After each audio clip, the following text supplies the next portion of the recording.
Bonjour à tous. Voilà donc une nouvelle session. Cette fois-ci, elle sera consacrée à la nomenclature des composés organiques. Alors, la nomenclature des composés organiques, bien sûr, elle tient compte d'abord de la présence des atomes de carbone, voilà, le plus important pour parler de la molécule organique, mais aussi d'autres hétéroatomes comme l'oxygène ou l'azote ou parfois les halogènes. Donc ici, ce sera donc une vidéo qui va nous permettre de connaître les méthodes simples qui nous permettront de nommer de manière systématique une molécule de type organique. Alors, la nomenclature systématique des composés organiques, elle obéit à des règles énoncées par l'Union internationale de chimie pure et appliquée, IUPAC. Alors, il y a deux règles principales et quelques règles secondaires qui permettent de nommer aisément les molécules organiques. Donc, on va voir les règles. Il s'agit de rechercher la fonction principale et la chaîne principale. Voilà, donc c'est deux plus importants dans une nomenclature, c'est de trouver la chaîne carbonée la plus longue, qui contient la fonction principale, c'est-à-dire qui contient les groupements l'oxygène ou azote ou autre. Alors, on va commencer par la nomenclature des hydrocarbures.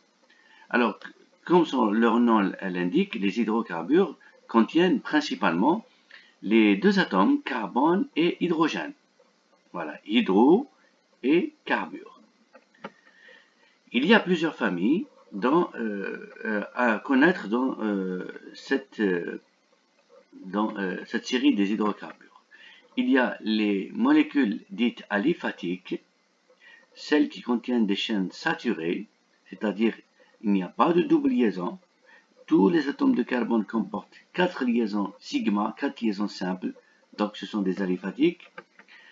Les aromatiques, ce sont des molécules qui contiennent des noyaux benzéniques, c'est-à-dire des cycles avec des doubles liaisons à l'intérieur, conjuguées, c'est-à-dire alternées.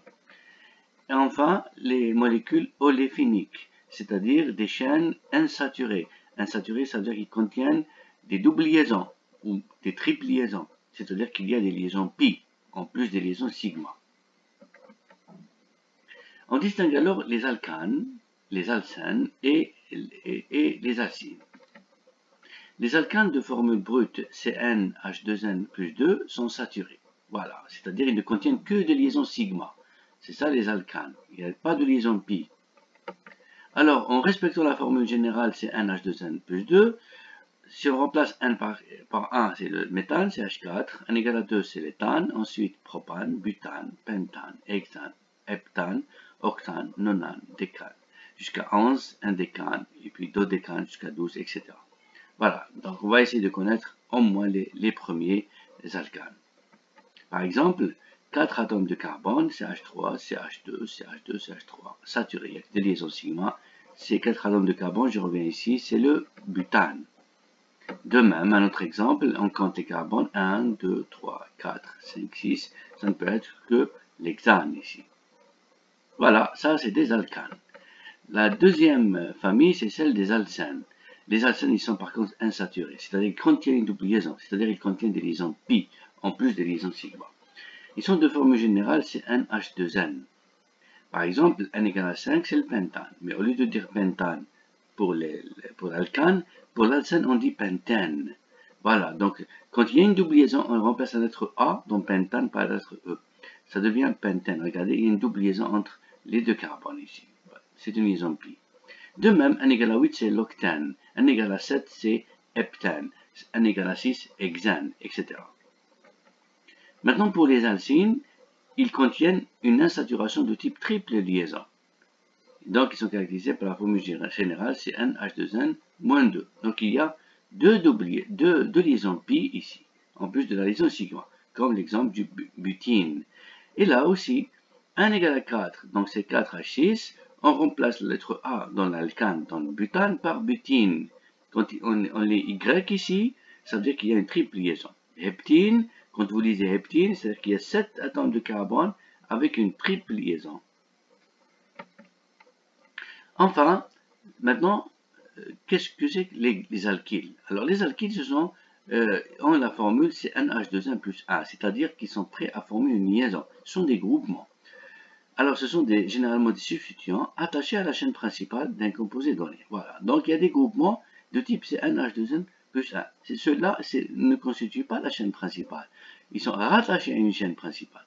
Comme par exemple, si N égale à 1, vous avez le méthyle, c'est H3. C'est un groupement. C2H5, c'est un éthyle. Propyle, c'est 3H7. Isopropyle, c'est aussi C3H7, mais rattaché par le carbone numéro 2, pas par le premier carbone. Tertiobutyle, 4 carbones, rattachés par le carbone central.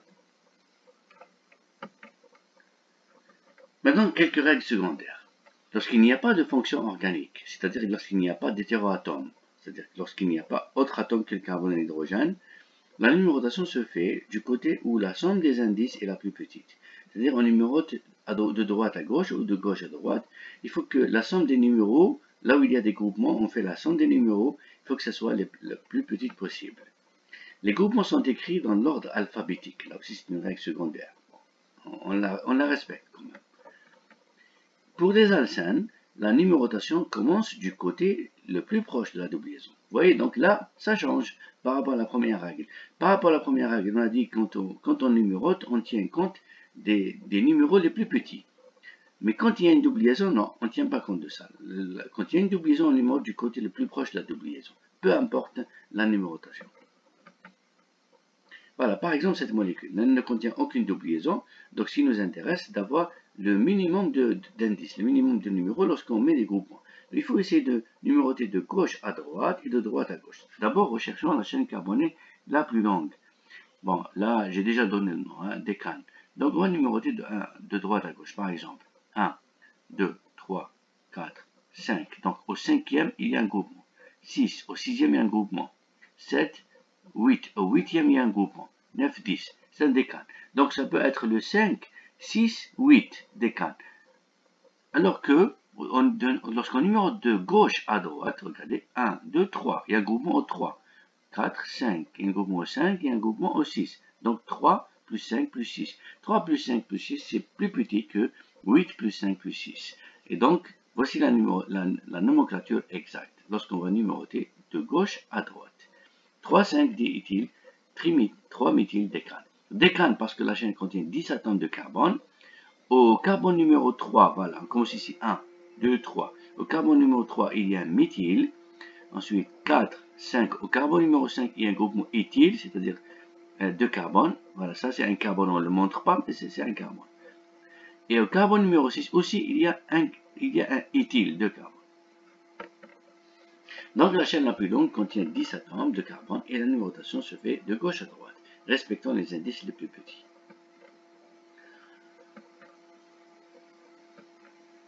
Voici un autre exemple. Cette molécule, donc, elle est cyclique. Par où on va commencer? Eh bien, il faut commencer du côté le plus proche de la double liaison. Là, il faut commencer par la double liaison, de manière ensuite à avoir les indices les plus petits. Par exemple, si on commence par exemple ici, regardez, donc elle est là, on va avoir un groupement 3 au 4, au 6. Voilà. Donc, 4, 6 et 3. Voilà, donc la chaîne principale, elle contient 6 atomes de carbone. Les autres, tout le reste, c'est des groupements. Tout ce qui est autour de ce cycle, c'est considéré comme groupement. Regardez ce qu'il y a comme groupement. Il y a celui-là, le méthyle. Il y a tout ça, c'est un groupement. Donc, il faut mettre entre parenthèses et le nommer à part. Il y a aussi tout ça entre groupements. Il faut le nommer à part. Voilà. Si on commence par celui-là comme groupement, ça, c'est un méthyle, un carbone. Mais si on commence par ce groupement-là, aussi, on peut le nommer. Alors, 1, 2, 3, 4, 5, c'est normalement pentyle. Parce que c'est un groupement, on ne dit pas pentane, on dit pentyle, c'est un groupement rattaché à une chaîne principale. Alors, puisque c'est un cycle, il est cyclique, on dit alors cyclopentyle, pour être juste.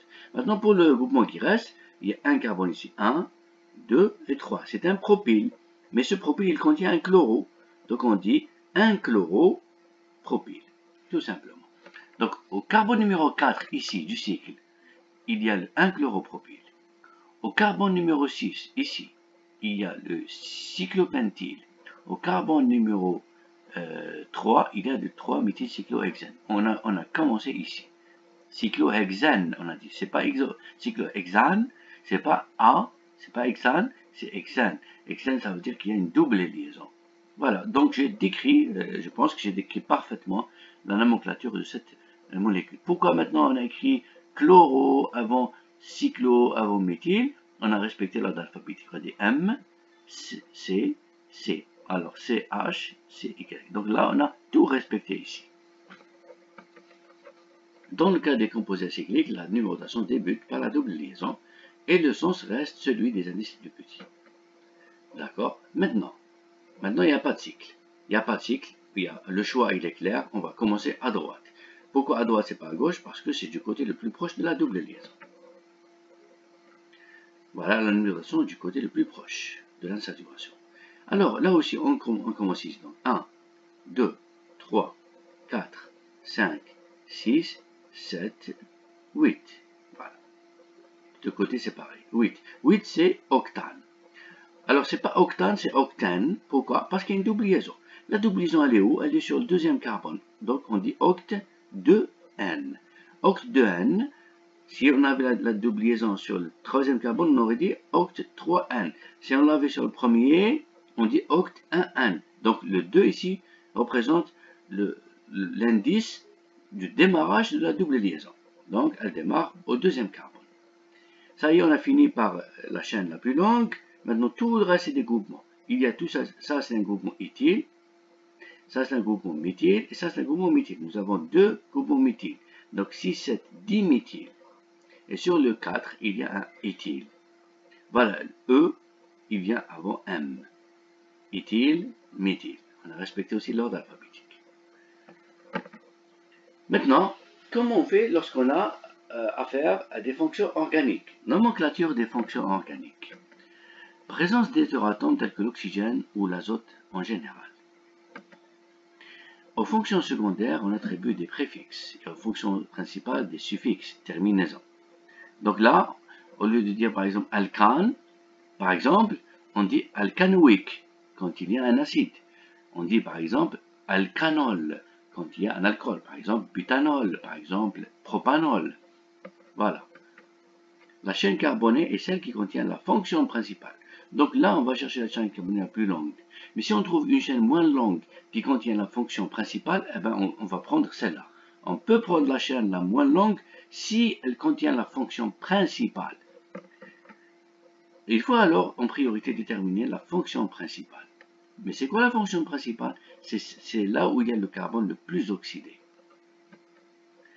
Voilà le tableau de classement des fonctions par priorité. Donc du haut vers le bas, vous avez les fonctions par priorité. C'est-à-dire si vous avez la fonction carboxy COH, à côté d'elle, il y a la fonction aldéhyde CHO, eh ben, vous dites que c'est un acide. C'est pas un aldéhyde. Le composé, il est acide, pas un aldéhyde. Si vous avez par exemple un aldéhyde mais en présence d'une amine, le composé va être en priorité aldéhyde et l'amine devient secondaire. Donc si la fonction elle est principale, voilà comment ça se termine, le nom comment il se termine, pardon ici, voilà comment il se termine le nom, par exemple butanoïque, quand il n'y a que ça, par exemple butanamide, butanitrile, butanal, butanone, butanol, butanamine, butanoxyde. Voilà, si par exemple il y a une fonction principale et il y a une fonction secondaire en même temps, alors la fonction secondaire, voilà, quand il y a la fonction CO secondaire, on l'appelle oxo, quand il y a le nitrile n'est pas principal, il est secondaire, on l'appelle cyano. C'est par exemple nitrile, il est à côté de l'acide. On dit butanoïque, mais on dit pas nitrile, on dit cyano pour le groupement CN qui est rattaché à la fonction. Voilà donc l'ordre de priorité des fonctions organiques. Vous avez tout ce qu'il faut dans ce tableau. Le nom des fonctions, leur terminaison et leur préfixe quand elles sont secondaires. La nomenclature d'un composé organique s'écrit suivant l'enchaînement suivant. Voilà comment vous nommez. D'abord, vous cherchez les indices, les numéros, vous les mettez. Par exemple, 3, le groupement. Vous mettez les groupements ou les préfixes des fonctions secondaires. Par exemple, vous avez un groupement méthyle. Vous mettez par exemple 2 méthyle. Si vous avez par exemple une fonction secondaire, vous dites par exemple 2 amino ou bien 2 cyano. Après, vous mettez l'alcane. L'alcane, par exemple, vous avez octane. Vous mettez octe. S'il y a une insaturation, vous dites octène au lieu de octane. Voilà. Et puis, maintenant, s'il y a une fonction principale, vous la rajoutez à la fin. Par exemple, s'il y a une fonction principale, vous dites octanol. Si c'est un aldéhyde, si c'est un acide, on dit octanoïque. Octanoïque. Oct, N, quand il y a une double liaison, oïque. Quand il n'y a pas de double liaison, on dit octanoïque. Exemple, voici voilà, un composé. Voilà la fonction donc acide. Très bien, on va donc commencer par ici la numérotation. 1, 2, 3, 4, 5, 6. Voilà, le reste c'est des groupements. C'est une fonction acide. C'est l'acide 2-oxoéthyle, X5-anoïque. Voilà. J'espère que c'est clair. Hexanoïque. Alors, 1, 2, 3, 4, 5, 6. Hexane, 6 atomes de carbone. Ici, le 5, c'est 5N. 5N, c'est-à-dire la double liaison. OX, c'est pour l'acide. Et ça, c'est un groupement qui contient 2 carbones. 2 carbones, c'est-à-dire éthyle. Voilà, c'est un éthyle. Sur l'éthyle, il y a un groupement CO. Ce n'est pas un aldéhyde, il est secondaire. On l'appelle oxo. L'aldéhyde ou cétone, quand il est secondaire, on l'appelle oxo. La fonction acide carboxylique est classée première dans l'ordre de priorité et le suffix utilisé de type alcanoïque. La fonction amide maintenant, comme exemple. La voilà. Nous avons la fonction nitrile, la fonction amide. Dans les deux cas, le carbone, il a 3 liaisons. Donc, il est oxydé plus 3, dans les deux cas. Mais ici, il est oxydé, en plus de l'azote, il est oxydé par l'oxygène. L'oxygène est plus électronégatif que l'azote. Donc, voici la fonction principale, c'est l'amide. On commence alors ici. 1, 2, 3, 4. 4. On s'arrête à 4. Pourquoi? Parce que le groupement, tout ça, c'est un groupement qui s'appelle cyano. On ne compte pas ce carbone, il va être compté dans le cyano. Il ne va pas le compter 2 fois. Donc, 1, 2, 3 et 4. Donc, c'est butane. Puisque la fonction principale, c'est l'amide, on dit butanamide. Il n'y a pas de double liaison, on dit butane. Alors, il y a sur le 2, le voilà, un méthyle. Et sur le 4, il y a un cyano. La fonction ester, ça se termine au watt. Butanoate. Alors, butanoate, bon, la fonction ester, butanoate, la fonction ester, elle est là. C'est OO. Butanoate de quoi? Donc, butanoate, pourquoi butanoate? C'est à partir de là, vous me comptez 1, 2, 3, 4. Donc, 4 carbones. Butane. Au-delà de l'oxygène, l'oxygène est rattaché à un groupement benzyle. Ça, c'est tout ça, c'est benzyle. Donc, on dit benzyle 2-méthylbutanoate. Le 2-méthyl, c'est celui-là. C'est ça. Un autre exemple, fonction nitrile. Alors, pourquoi nitrile maintenant? Pourquoi pas cyano? Parce qu'il n'y a pas une autre fonction supérieure à elle. C'est elle la fonction principale. Tout le reste sera considéré comme des groupements. Donc, on commence ici. 1, 2, 3, 4. 4 carbones, c'est butane. Puisqu'elle est principale, on l'appelle butanitrile. Donc, voilà la chaîne. Butanitrile. Sur ce butanitrile, il y a un groupement OCH3. Comme hydroxy, mais cette fois-ci, c'est méthoxy. Méthoxy. Méthoxy. Méthyloxy. Donc, 3 méthoxy. Butane nitrile. Un autre exemple, fonction cétone. Fonction cétone, voici la chaîne principale. Ce n'est pas un aldéhyde parce que le CO il est au milieu, c'est-à-dire il n'est pas au bout de la chaîne. 1, 2, 3, 4, 5. C'est tout, je m'arrête là. Le reste, c'est des groupements. Alors, pentane 5. Pentanone. Pentanone, parce que les 5 atomes de carbone contiennent une fonction cétone. Pentanone. Mais il faut dire où est cétone. Est-ce que c'est sur le 2 ou sur le 3, sur le 4? Alors, on va dire pentane 2-on. D'accord. Maintenant, le reste, ici, tout ça qui est rattaché au 5e carbone, on va le mettre entre parenthèses, on va le nommer à part. C'est le phényl, mais ce phényl contient un groupement OH. À partir de là, on commence 1, 2, 3. Donc, sur le 3, il y a hydroxyphényl. Tout ce qui est en parenthèse, il est sur le 5e carbone de la chaîne. 1, 2, 3, 4, 5. Voilà, c'est ça le 1. 1, 2, 3, 4, 5. Voilà le carbone numéro 5. Sur ce carbone, et rattacher ce groupement-là. Fonction aldéhyde. Alors, voici la fonction aldéhyde, COH, donc amine devient secondaire, cétone devient secondaire, ça s'appellera oxo. Là aussi une deuxième amine mais contient des groupements méthyl. Alors, pour dire que les méthyls sont sur l'amine et pas sur la chaîne, on dit N-méthyl. N-méthyl veut dire qu'il y a des amines. Et puis, il y a ici le pentane. Le cyclopentane. Cyclopentyl comme groupement. Voilà, donc 1, 2, 3, 4. Butanal. Sur le 3, il y a oxo. Sur le 2, il y a amino. Sur le 4, voilà, le 4, il y a ça et ça. Sur le 4, il y a cyclopentyl, mais sur le 4 aussi, il y a diméthylamino. Donc, je préfère rajouter N-N-méthylamino. On peut dire aussi N-N-diméthylamino. N-N-diméthylamino. Fonction amine.